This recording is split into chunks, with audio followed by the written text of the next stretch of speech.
السلام علیکم دوستو۔ سلطنت فارس جو کہ روئے زمین کی عظیم ترین سلطنتوں میں سے تھی، جس کا بادشاہ کسرائے فارس کہلاتا اور خود کو دنیا کا خدا سمجھتا تھا، مگر پھر اس سلطنت کو حجاز سے نکلنے والی آندھی خس و خاشاک کی طرح اڑا کر لے گئی۔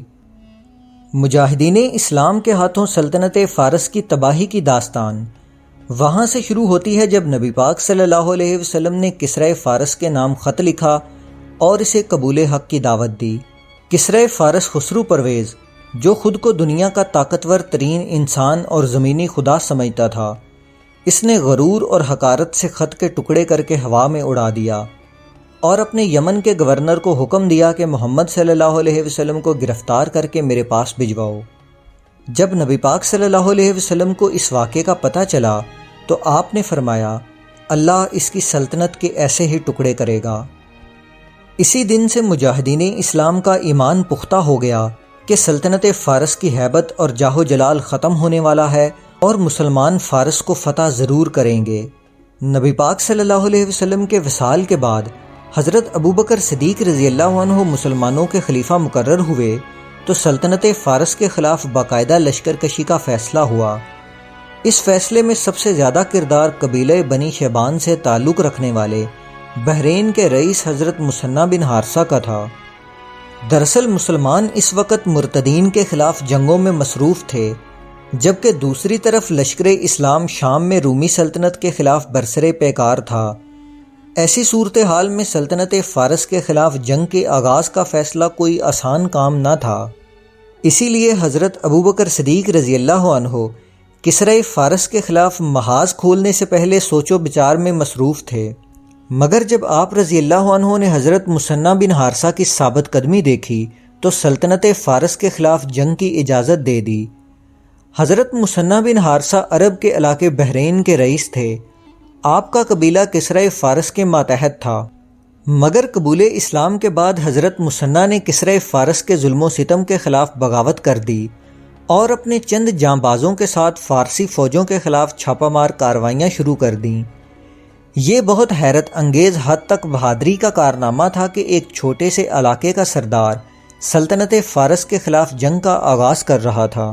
حضرت مثنی نے بحرین کے طول و عرض میں موجود وہ تمام قبائل جو کسریٰ کے ظلم اور ناانصافی کا شکار تھے،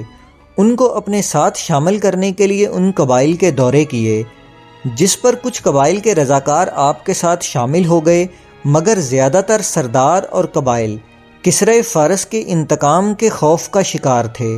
مگر مثنی بن حارثہ نے اپنی کوشش جاری رکھی اور دوسری طرف مجاہدین کی مختصر سی جماعت کے ساتھ ایران کے سرحدی علاقوں پر حملے کرتے رہے۔ حضرت مثنی ایک مجاہد کے ساتھ ساتھ اسلام کے مبلغ بھی تھے۔ آپ کی تبلیغ کی وجہ سے بہت سے غیر مسلم دائرہ اسلام میں داخل ہوئے۔ جب آپ کے ساتھیوں کی تعداد میں اضافہ ہو گیا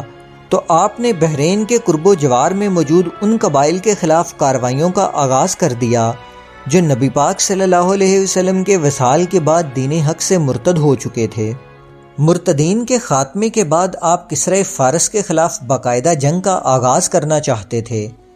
تاکہ نور توحید سے سلطنت فارس کو روشن کیا جا سکے، مگر آپ کے ساتھ مجاہدین کی تعداد اتنی کم تھی کہ ایران کے سرحدی گورنر کے خلاف بھی جنگ کا آغاز نہ کیا جا سکتا تھا۔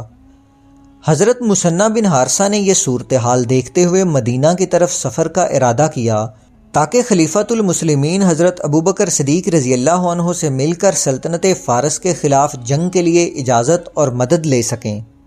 حضرت مثنی بن حارثہ نے مدینہ پہنچ کر بحرین کے حالات اور قرب و جوار میں موجود مسلمانوں پر ہونے والے مظالم کے بارے میں خلیفہ اول کو آگاہ کیا۔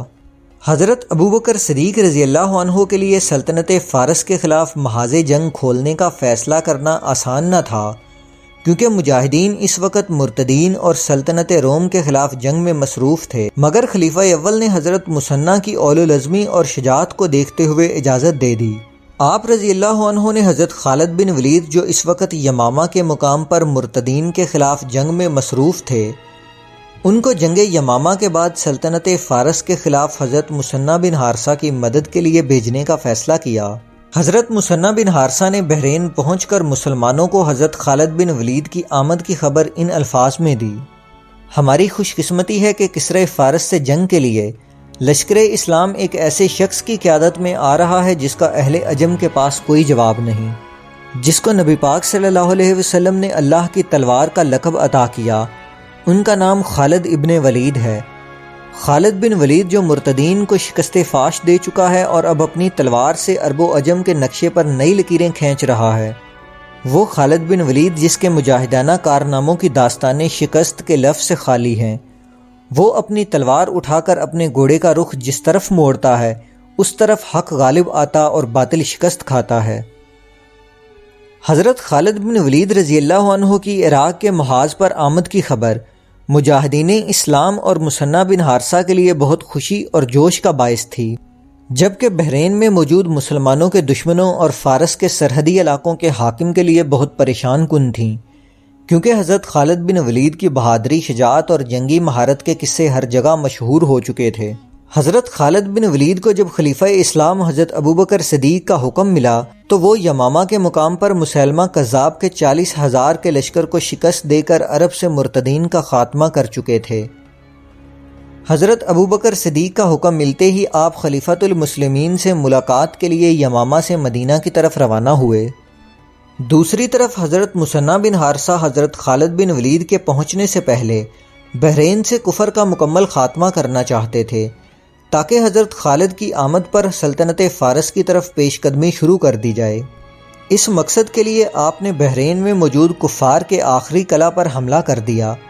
جس کی تفصیل انشاءاللہ دوسری قسط میں بیان کی جائے گی۔